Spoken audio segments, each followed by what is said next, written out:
Office पहुंचते ही अधर्व गाड़ी से उतरता है और बिल्डिंग में एंटर करता है। रूबी उसके पीछे पीछे चलती है, एक गार्ड की तरह, पर ऑफ कोर्स वह गार्ड नहीं थी, भला एक नाजुक सी फूलों सी कोमल लड़की। किसी हट्टे कट्टे सांड से शरीर वाले इंसान की गार्ड कैसे हो सकती है? उसके एंटर करते ही बिल्डिंग का माहौल ठंडा पड़ जाता है। अधर्व का ऑरा ही ऐसा कुछ था, कोई भी उसके एक गुस्से भरी नज़र से ही अपनी पेंट गीली कर सकता था। पूरा स्टाफ अपनी कंप्यूटर या फाइल में घुस जाता है और काम करने लगता है। लड़कियां चुपके चुपके अपने हैंडसम बॉस को ताड़ती रहती हैं। उसकी पर्सनालिटी और ऑरा उसने दिल पर छाया गया था। वो भले ही खड़ूस था, लेकिन अगर रोज उसकी हैंडसम शक्ल एक बार देखने को मिल जाए तो इस नर्क में भी खुशी खुशी जीने को तैयार थीं। सभी लड़कियां उसके ऑफिस में आते ही उसका पर्सनल असिस्टेंट आज का शेड्यूल लेकर उसके पास आता है और बताता है कि आज उन्हें कौन सी मीटिंग अटेंड करनी है। अधर पूरे शेड्यूल को चेक करता है। रूबी वहाँ चुपचाप सोफे पर बैठ जाती है। रूबी पूरे ऑफिस को नजरें घुमाकर देखती है। ये वही ऑफिस था जो कभी उसके पापा का हुआ करता था, जहाँ वो और करिश्मा काम करती थी, और ये केबिन उसके पापा का था, जहां आधार एक एम्प्लॉय बनकर आया था और करिश्मा के रिक्वेस्ट करने पर पापा ने उसे जॉब दी थी। आधार की बिजनेस स्किल को देखकर पापा बहुत खुश थे। इससे आधार के टैलेंट की वजह से कंपनी को बेइंतहा प्रॉफिट हुए, बहुत बड़ी डील्स कॉन्ट्रैक्ट मिले। ऐसे ही करते करते एक दिन आधार ने पापा का अच्छा खासा विश्वास जीत लिया और मेरा दिल भी। अधर्व ने मेरे साथ भी प्यार का नाटक किया और मैं इतनी बेवकूफ़ थी, मैंने मान भी लिया। पापा को अधर्व बहुत पसंद था, वो हम दोनों की शादी कराना चाहते थे। अधर्व को पाकर मेरी तो खुशी का ठिकाना ही नहीं था। हमारी शादी होने वाली थी।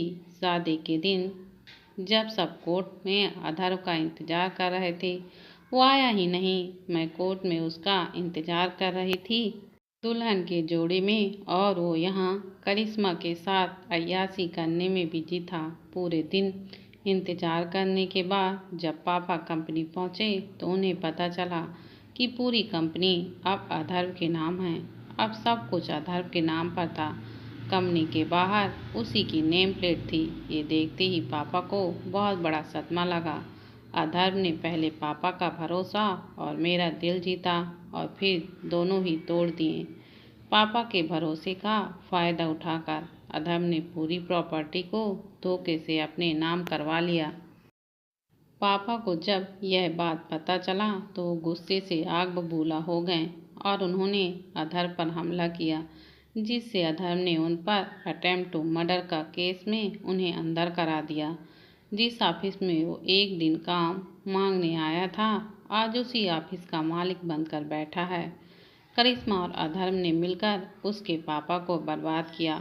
बहुत अच्छा विश्वासघात किया है उस लड़की ने। जिस थाली में खाया उसी में चैन किया। जिसे कभी रूबी ने अपनी बहन माना था, अपनी हर चीज पर उसे पूरा हक दिया था, कभी किसी चीज के लिए मना नहीं किया। कंपनी का मालिक बनते ही अधर्व ने पूरे ऑफिस का लुक और स्टाफ दोनों चेंज कर दिए। जैसे अतीत का इमो नामो निशान भी नहीं छोड़ा उसने। किसकी इजाज़त से बैठी हो तुम? क्या मैंने तुम्हें बैठने को बोला?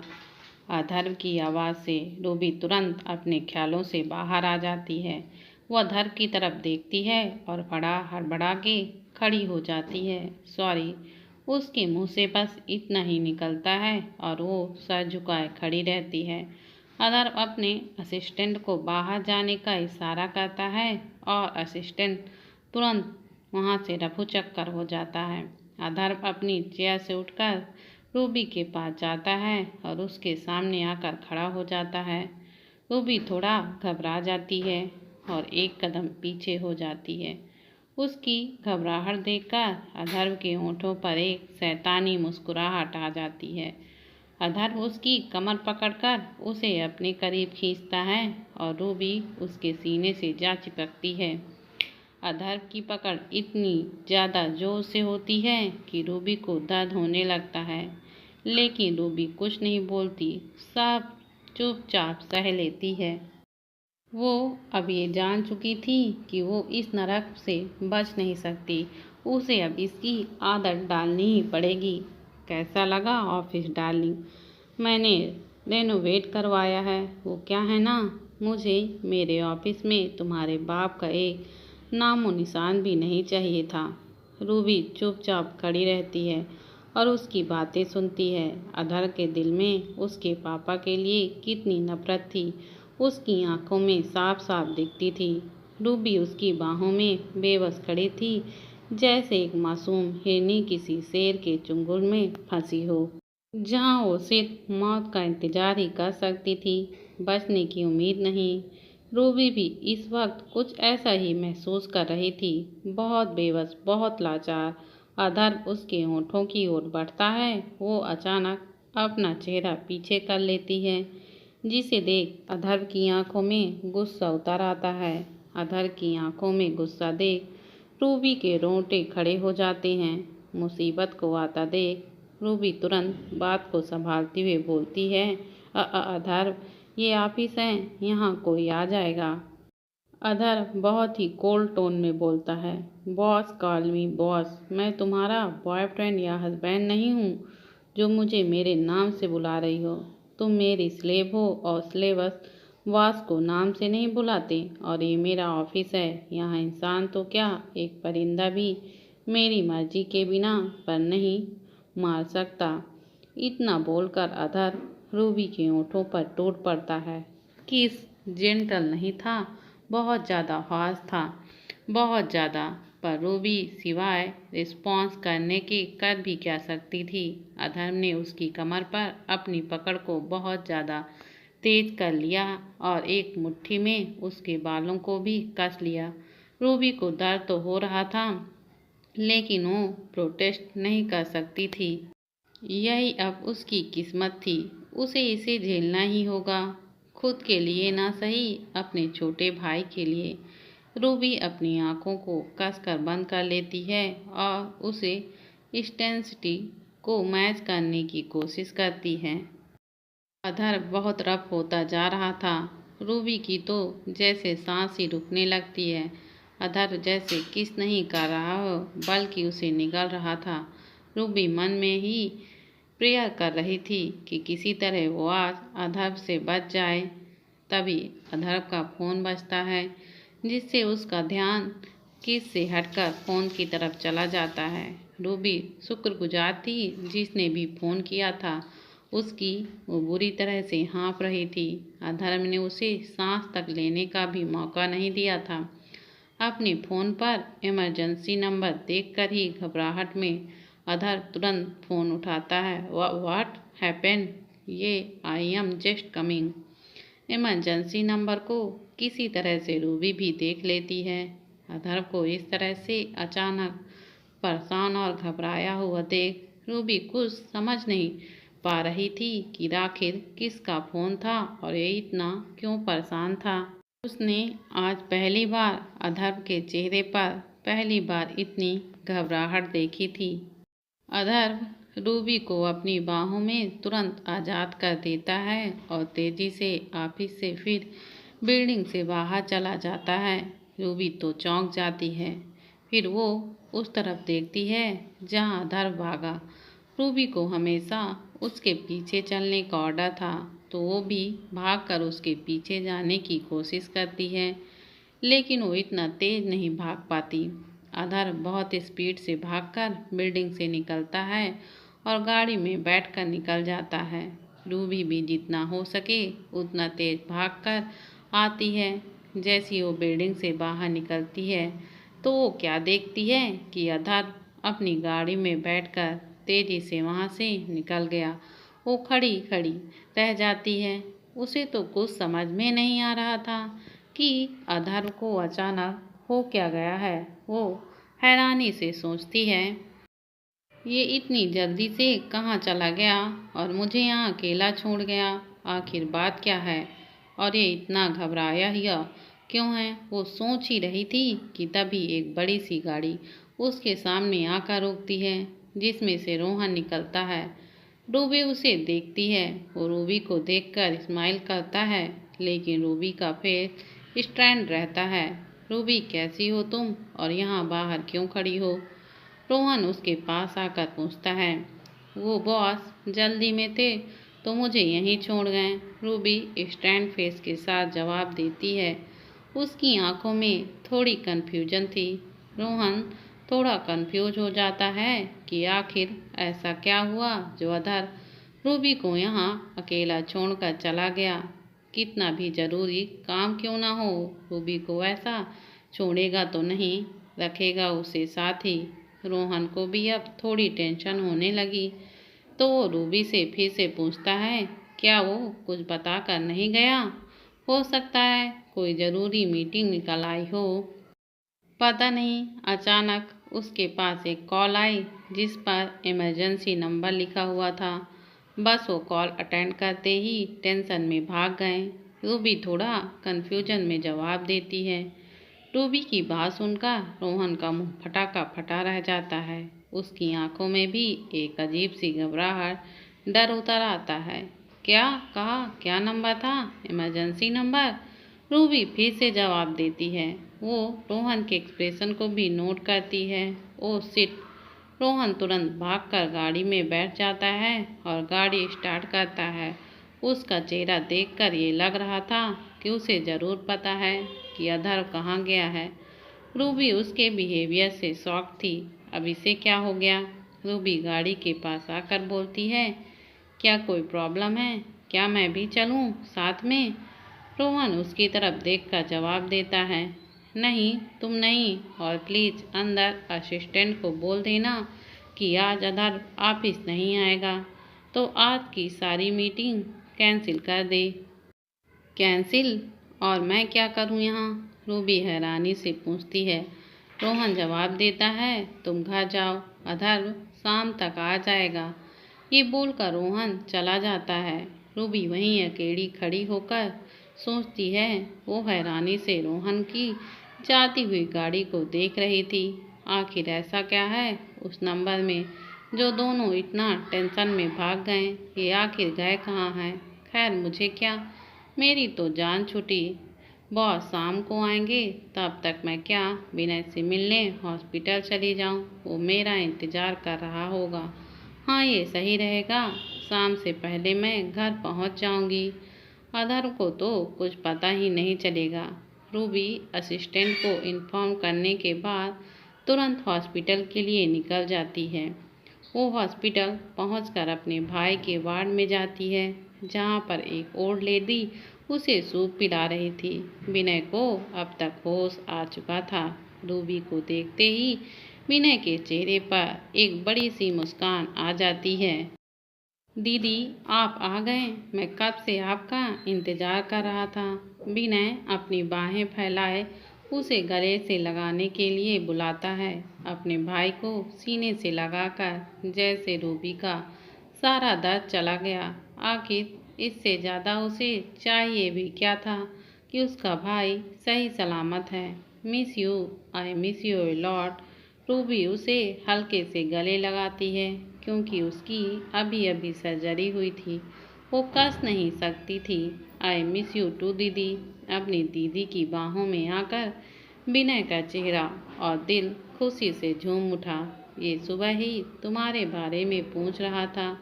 जब से इसे होश आया है, बस तुझे मिलने की जिद कर रहा था। पास में बैठी ओल्ड लेडी स्माइल के साथ बोलती हैं, थैंक यू सरोजा आंटी, आपका बहुत बहुत शुक्रिया। आपने मेरी गैर हाजिरी में मेरे भाई का ख्याल रखा। रूबी दिल से सरोजा आंटी को थैंक यू बोलती है। अरे बेटा, विनय बहुत छोटा था जब तुम्हारी माँ चल बसी थी। मैंने ही तो तुम दोनों को पाला है।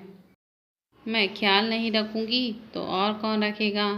सरोजा आंटी विनय और रूबी के नैनी थी। विनय को पैदा करते ही उसकी माँ चल बसी थी, तो उसके पापा ने नैनी रख ली थी उसका पालन पोषण करने के लिए। उन्होंने दोनों को बिल्कुल अपने बच्चों की तरह पाला था। जब दोनों बड़े हो गए थे तो उनका काम खत्म हो गया था और वो चली गई थी। आपको कैसे पता चला कि विनय यहाँ है? रूबी कन्फ्यूजन में पूछती है, जिस पर वो जवाब देते हुए कहती हैं, अरे बेटा, भला माँ से भी उसके बच्चों की तकलीफ छुप सकती है। बस पता चल गया और जैसे ही पता चला मैं भागी भागी यहाँ आई हूँ। तुम फिक्र मत करना, जब तक विनय यहाँ है मैं उसका पूरा ख्याल रखूँगी। सरोजा आंटी की बातों ने रूबी के सर से एक बहुत बड़ी टेंशन खत्म हो गई थी। उसे बहुत फिक्र हो रही थी कि अधर्व उसे आने नहीं देगा तो वो अपने भाई का ख्याल कैसे रखेगी। सरोजा आंटी और बिना के साथ हंसी मजाक करते करते कब समय बीत गया रूबी को एहसास ही नहीं हुआ। उसका ध्यान टाइम पर तब जाता है जब नर्स इवनिंग की दवाई विनय को खिलाने आती है। रूबी फटाफट घड़ी में टाइम चेक करती है। उसके पाँव के नीचे से जैसे जमीन खिसक गई। उसे दिल की धड़कनें बढ़ जाती हैं। हे भगवान, इतना टाइम हो गया, मुझे कैसे पता नहीं चला। अगर मुझे पहले अधर्व घर पहुंचा गया और उसे मैं वहां नहीं मिली तो वो तो मेरी जान ही ले लेगा। रूबी सोचती है। उसे घबराहट होने लगती है। रूबी को इस तरह परेशान देख सरोजा आंटी उसके कंधे पर हाथ रख देती हैं और पूछती हैं, बेटा क्या बात है, परेशान दिख रही हो, सब ठीक तो है ना? विनय भी रूबी की तरफ देखता है। जी जी आंटी, मैं ठीक हूँ। अभी मुझे लेट हो रहा है, मैं बाद में आप लोगों से मिलती हूँ। अभी मुझे घर जाना पड़ेगा। रूबी हड़बड़ाहट में बोलती है। उसे देख आंटी मुस्कुरा के बोलती हैं, ठीक है बेटा, तुम जाओ और विनय की चिंता मत करना, मैं हूँ उसके पास। थैंक यू आंटी, आप नहीं होती तो पता नहीं मैं क्या करती। रूबी इमोशन होकर उन्हें हक करती है और विनय को भी हक करके फटाफट वहाँ से निकल जाती है। रूबी दौड़ती हुई हॉस्पिटल से निकलती है और सड़क पर पहुंचकर टैक्सी रोकने के लिए हाथ बढ़ाती है। उसे बहुत ज़्यादा टेंशन हो रही थी। बार बार अधर्व का गुस्सा वाला चेहरा उसकी आंखों के सामने आ रहा था। रूबी को पसीना आने लगता है। वो प्रार्थना करने लगती है, हे भगवान, मुझ पर रहम करना। मेरी इज्जत को तो तूने बचाया ही नहीं है, बस जान बचा लेना। किसी भी तरह अधर से पहले घर पहुंचा दे। रूबी के लिए टैक्सी रुक जाती है। वो फटाफट टैक्सी में बैठकर बंगले के लिए निकल पड़ती है। भैया प्लीज़ थोड़ा जल्दी करिए, वो बार बार ड्राइवर की तेज चलाने के लिए बोलती है। आज पता नहीं क्यों उसे बहुत बुरी फीलिंग आ रही थी, जैसे आज उसकी खैर नहीं। अगर अधर्व को वो घर पर नहीं मिली तो भगवान जाने वो क्या करेगा। थोड़ी दूर चलने पर वो देखती है कि बहुत बुरा ट्रैफिक हो रखा है। सारी गाड़ियां रुकी हुई हैं, जिसे देख रूबी का चेहरा उतर जाता है। उसके माथे पर चिंता की लकीरें फैल जाती हैं। हे भगवान, आखिर क्या दुश्मनी है तेरी मुझसे? मेरे सातों जन्म के पापों की सजा इसी जन्म में दोगे क्या? रूबी गाड़ी से उतरकर पैदल चलने का प्लान करती है, क्योंकि ट्रैफिक को देखकर लग नहीं रहा था कि ये 1 घंटे से पहले खुल पाएगा। वहाँ से पैदल ही भागती है, कभी गिरती है कभी संभलती हुई, बस पागलों की तरह भागे ही जा रही थी। फाइनली आधे घंटे के बाद वो बंगलों पर पहुंच जाती है। वो भागकर अंदर जाती है। उसकी सांसें फूल रही थीं और दिल की धड़कनें तो इतनी ज़्यादा तेज थीं कि डर लग रहा था कहीं रुक ही ना जाए। दरवाजे पर पहुंचते ही उसके कदम अचानक रुक जाते हैं, आंखें फट जाती हैं और दिल तो जैसे सीने से बाहर ही निकलकर गिरने वाला था। वो देखती है कि उसके सामने सोफे पर अधर बैठा हुआ था, जो शायद उसी का इंतजार कर रहा था। उसके चेहरे को देखकर लग रहा था आज वो रूपी पर आसमान गिरने वाला है। उसके चेहरे का गुस्सा देख रूबी को यमराज के दर्शन साफ साफ हो रहे थे। अधर के हाथ में शराब का गिलास, आंखों में गुस्सा और चेहरे पर कोल्डनेस भरा भरा के थी। डर के मारे रूबी के माथे पर पसीने की बूंदें छलकने लगती हैं। कहाँ गई थी? अधर उसे घूरते हुए बोलता है। उसकी नजरें जैसे दरवाजे की तरफ ही टिकी हुई थी। उसके इंतजार में वो ओ मैं रूबी हकलाने लगती है। मैंने पूछा, तुम कहाँ गई थी? बोलो। अधर हाथ में पकड़ा हुआ गिलास फर्श पर फोड़ देता है, जिसे देख रूबी डर के मारे कांपने लगती है। अधर उसके पास आकर उसके बालों को जोर से पकड़ता है, जिसे रूबी को बहुत दर्द होता है। मैंने पूछा ना, जवाब दो, कहाँ गई थी? रूबी की आंखों से आंसू बहने लगते हैं। मैं विनय से मिलने गई थी। आज ही उसे होश आया था। मेरा बहुत मन था उसे देखने का। सॉरी, मुझसे गलती हो गई। रूबी रोते हुए बोलती है। मैंने तुम्हें मना किया था ना। मेरी बात को काट कर तुम मुझसे मिलने गई। तुम्हारी हिम्मत भी कैसे हुई? तुम्हें तो उसकी सजा जरूर मिलेगी। अधर उसे घसीटता हुआ रूम में ले जाता है और फिर से उसके कपड़ों को बुरी तरह से फाड़ देता है। आज तो जैसा लग रहा था कि वो सिर्फ रूबी से ही नहीं, किसी और बात से भी गुस्सा है और रूबी पर ही अपना सारा गुस्सा और फ्रस्ट्रेशन निकाल रहा था। लाचार और बेबस रूबी सिर्फ दर्द से तड़प ही रही थी। जब बात अधर के गुस्से की हो तो उसे हैंडल ही नहीं किया जा सकता था। वो एक भूखे दरिंदे की तरह टूट पड़ता है उस पर। अगले दिन ऑफिस में अधर लैपटॉप पर काम कर रहा था। वहीं रूबी वहीं साइड में सोफे पर चुपचाप बैठी थी। तभी असिस्टेंट अंदर आता है। जी सर, आपने बुलाया? असिस्टेंट अपने हाथ बांधकर अधर के सामने खड़ा हो जाता है। अधर लैपटॉप पे नजरें गड़ाए हुए बोलता है, ये खन्ना के साथ मीटिंग फिक्स करो। उसके साथ आज मीटिंग करना जरूरी है। असिस्टेंट थोड़ा हिचकिचाकर बोलता है, लेकिन उसके साथ तो अगले हफ्ते मीटिंग है सर। इससे पहले भी हमारी बहुत सारी मीटिंग है। आई थिंक बॉस कौन है यहाँ? अधर कोल्ड एक्सप्रेशन के साथ असिस्टेंट की तरफ देखकर पूछता है। असिस्टेंट अधर के गुस्से को महसूस कर लेता है। वो सडनली बहुत नर्वस हो जाता है और उसके माथे पर पसीना आने लगता है और वो पकलाती हुई आवाज़ में बोलता है, जी जी जी जी आप सर। मुझे तो ऐसा लगता है कि तुम हो। तुमसे कितनी बार कहा है मैंने, जैसा कहा गया है वैसा करो। फालतू अपना दिमाग और जबान मत चलाया करो, समझे? रूबी जो चुपचाप बैठी ये सब देख रही थी, टेंशन का माहौल फील करती है। अधर सिर्फ उसके साथ ही नहीं, यहाँ भी सबके साथ बहुत कठोर था। अधर पास्ट में ऐसा बिल्कुल नहीं था। वो बहुत सॉफ्ट और जिंदा दिल इंसान था। मानना पड़ेगा, क्या एक्टिंग की है उसने अपने असली चेहरे को छुपाने की। So sorry sir, get lost and do as I said. Adhar commanding tone में बोलता है। जी अभी कर देता हूँ।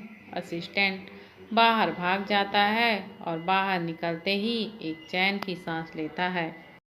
उसके बाहर जाते ही अधर की नज़र रूबी पर पड़ती है, जो उन्हें ही देख रही थी।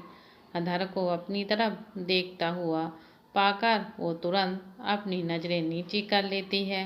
अधर अपनी आंखें सिकोड़कर बहुत कोड आवाज़ में बोलता है, लगता है तुम कुछ ज़्यादा ही फ्री हो। चलो तुम्हें थोड़ा काम दे दिया जाए। अधर एक फाइल का बंडल उसके सामने टेबल पर फेंक देता है। ये कंप्लीट करो अच्छे से पढ़ के, और कोई गलती नहीं होनी चाहिए, वरना मुझसे बुरा कोई नहीं होगा। रूबी बस अपना सर हाँ में हिला देती है और एक फाइल उठाती है। अधर अपनी चेयर पर फिर से बैठने के लिए मुड़ता है। तुमसे बुरा तो कोई है ही नहीं इस दुनिया में, रूबी धीरे से बड़बड़ाती है। अधर उसका बड़बड़ाना देखकर बोलता है, कुछ कहा तुमने? हे भगवान, इसने सुन तो नहीं लिया, ये तो मुझे कच्चा ही चबा जाएगा। ये मेरे साथ ही क्यों होता है? रूबी सडनली नर्वस हो जाती है और हकलाते हुए बोलती है, नहीं नहीं, मैंने तो कुछ नहीं बोला। बोला सर? अच्छा, तो क्या मेरे कान बज रहे हैं? तुम अधर कुछ बोल पाता इससे पहले दरवाज़ा खुलता है और करिश्मा अंदर आती है एक बड़ी सी स्माइल के साथ। बेबी। करिश्मा बाहें फैलाकर अधर की तरफ आती है और उसे हक करके गाल पर एक किस करती है। How are you baby? Adhar के चेहरे पर कोई एक्सप्रेशन नहीं था। वो ना ही उसे हक करता है ना किस, बस खड़ा रहता है और नर्वली रिप्लाई देता है, तुम यहाँ क्या कर रही हो? ये बोलकर अपनी कुर्सी और बैठ जाता है और लैपटॉप पर काम करने लगता है।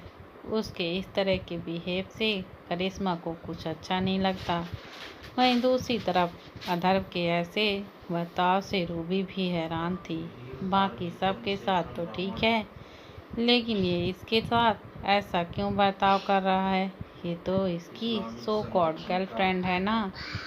तभी करिश्मा एक स्माइल के साथ अधर के पास आकर सामने वाली टेबल पर बैठ जाती है। उसने शॉर्ट स्कर्ट पहना हुआ था और टेबल पर बैठने से उसकी गोरी चिट्ठी टांगे दिख रही थी। वो जानबूझकर ऐसे बैठी थी ताकि अधर उसे नोट करे, लेकिन बेचारी की खराब किस्मत, अधर जब काम करता है तो और कुछ नहीं देखता। अरे रूबी, तुम भी यहाँ हो? हूँ, सॉरी, तुम कोने में थी ना, इसलिए मुझे दिखी नहीं। कैसी हो तुम? मेरे बेबी का ख्याल तो अच्छे से रख रही हो ना? करिश्मा जानबूझकर ये बोलती है, उसे ये याद दिलाने के लिए कि अधर्व की लाइफ में उसकी क्या औकात है। करिश्मा की बातों को इग्नोर कर रूबी अपनी फाइल में बिजी रहती है। मैंने पूछा कि तुम यहाँ किस लिए आई हो?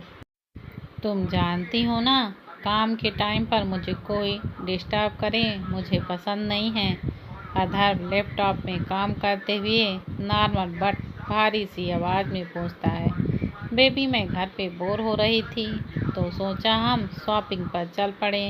इतना बोलते ही अधर्व अपना कार्ड टेबल पर सरका देता है। मुझे बहुत काम है, तुम खुद चली जाओ, हम साथ में फिर कभी चलेंगे। और तुमने वादा किया था कि तुम खुद मेरे लिए रिंग पसंद करके मुझे पहनाओगे। ये बोलकर करिश्मा बेचारा सा मुंह बना लेती है। तभी असिस्टेंट अंदर आता है। सर, मीटिंग फिक्स हो गई है, आज शाम 5 बजे हेवलिन स्टार मॉल में है। असिस्टेंट की बात सुनकर अधर करिश्मा की तरफ देखकर बोलता है, तुम्हें रिंग चाहिए ना? ठीक है, आज शाम 4 बजे मॉल चलते हैं। ये सुनकर करिश्मा खुशी से उछल पड़ती है और अधर को जोक से हक कर लेती है। अधर भी उसे पकड़ लेता है और तिरछी नज़रों से रूबी की तरफ देखता है। रूबी का ध्यान फाइल में था। वो ऐसे जता रही थी कि उसे उनकी बातें सुनने में कोई दिलचस्पी नहीं है, लेकिन सच तो ये था कि उसकी बातें सुन रूबी का दिल चकनाचूर हो गया था। रूबी ने भले ही जताया नहीं था, लेकिन उसके दिल में तो दर्द हो रहा था। जिस इंसान ने उससे इतना प्यार किया, जिसे अपना सब कुछ माना, आज उस इंसान ने उसे कहीं का नहीं छोड़ा। और करिश्मा, उसे तो उसने अपनी बहन से भी बढ़कर माना था। उसने भी उसके दिल और विश्वास के हजारों टुकड़े कर दिए। करिश्मा अधर धोखे और विश्वासघात का दूसरा नाम है। रूबी अपने आंसुओं को कुछ किसी भी तरह से रोक लेती है, क्योंकि वो उन्हें इस बात का एहसास भी नहीं होना देना चाहती थी कि उसे इन सब से कुछ भी फर्क पड़ता है। अधर करिश्मा शाम के 4 बजे हेवनली स्टार मॉल में पहुंचते हैं। करिश्मा ने एक ब्लू कलर की शर्ट स्कर्ट पहन रखी थी और अधर के फॉर्मल ग्रे सूट। रूबी उसने थोड़ा पीछे आ रही थी। आखिर उसके बॉस का ऑर्डर था, हर वक्त उसकी आंखों के सामने रहने का। रूबी ने नॉर्मली जीन्स और टॉप पहना था, वो भी चेहरे पर लाइट मेकअप के साथ, करिश्मा की तरह नहीं, जिसे देख कर लगता है जैसे 10-10 लेयर्स पोत के आई है। रूबी हमेशा सिंपल रहना ही पसंद करती थी। उसकी सादगी में ही उसकी खूबसूरती निखर के आती थी। एंट्री गेट पर चेकिंग के बाद दोनों मॉल में एंटर करते हैं। करिश्मा अधर के हाथों में हाथ डाले चलती है, वहीं अधर अपने एक हाथ में फ़ोन चेक करता हुआ आगे बढ़ता है। अधर अपने काम में अक्सर बहुत बिजी होता है, इसलिए जब भी उन्हें साथ बाहर जाने का मौका मिलता, करिश्मा बस उससे चिपक के रहने की ही कोशिश करती। करिश्मा जब भी उसे बाहर जाने या घूमने फिरने, मूवी शॉपिंग वगैरह के लिए बोलती, तो अधर बस उसके हाथ में अपना कार्ड थमा देता था और काम में बिजी है बोलकर उसके साथ चलने से इनकार कर देता था। कई बार तो वो करिश्मा के कॉल मैसेज भी अबॉर्ड कर देता था। करिश्मा को गुस्सा तो बहुत आता था, लेकिन वो चुप रहने के अलावा वो कुछ भी नहीं कर सकती थी। आखिर कौन नहीं चाहता उसके गुस्से को। गुस्से से बोलता है तो लगता है कि आग उगल रहा है। उसके बदले की जर्नी के दौरान करिश्मा ने उसकी काफ़ी हेल्प की। शायद यही एक कारण था कि अधर्व का गुस्सा उस पर कभी नहीं उतारता। वो करिश्मा से बहुत तमीज़ में पेश आता है। आखिर वो उसका एहसान मंजू है। उसने करिश्मा के हर ख्वाब को पूरा करने का वादा किया था। चाहे कुछ भी हो, अधर की खासियत यह थी कि उसको जिससे जो कुछ भी मिलता है वो उसे सूद समेत लौटाता है। इसलिए अधर ने करिश्मा को वो सब कुछ प्रोवाइड करवाया जो उसने मांगा था, घर, पैसा, प्रॉपर्टी, गाड़ी, सब कुछ। लेकिन करिश्मा का इरादा तो कुछ और ही था। उसने अधर का साथ दिया क्योंकि वो रूबी और उसके पापा को बर्बाद करके पूरी प्रॉपर्टी की मालकिन खुद बनना चाहती थी। दोस्तों, यह कहानी काल्पनिक है। इस कहानी के द्वारा किसी के भी भरोसे को ठेस पहुंचाना नहीं था, न किसी लड़की को दुख देना था। यह एक मनोरंजन के लिए बनाई गई है। दोस्तों, अगर आपको मेरी यह कहानी अच्छी लगती है तो प्लीज़ चैनल को लाइक, शेयर और सब्सक्राइब करें और कमेंट करके ज़रूर बताएं कि यह कहानी आपको कैसी लगी।